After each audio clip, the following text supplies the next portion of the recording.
And my first sort of section was morely about advisors and how that landscape has changed.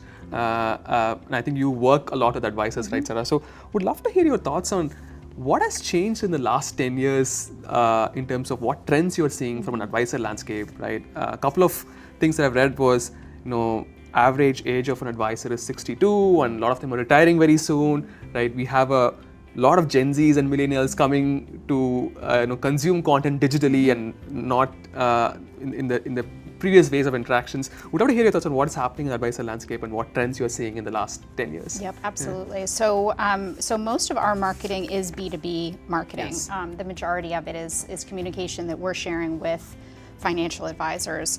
And as we look at the financial advisor landscape in the US, the latest data I looked at last week, the average age is 49. So it's a little bit younger. Okay. But the dynamics of impending retirements are definitely something that we think quite a bit about. The numbers I looked at showed that over 100,000 advisors are expected to retire in the next 10 years. Okay. So if you think about that, that's a massive percentage of advisors in the US. Yeah. Only about a quarter of them have a succession plan.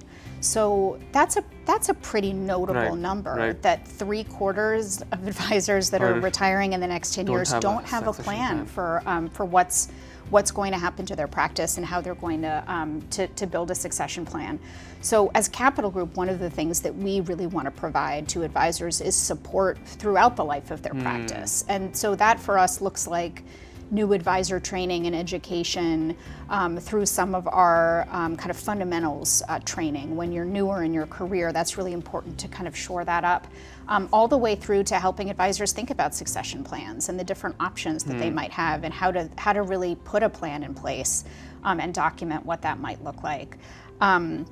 So for us, that's a big shift. It means that there'll be significant assets in motion through that shift. And so as we think about advisors that we have deep relationships with today, who may be in that group that is retiring soon, how do we think about building those relationships with the successors to their practices? And also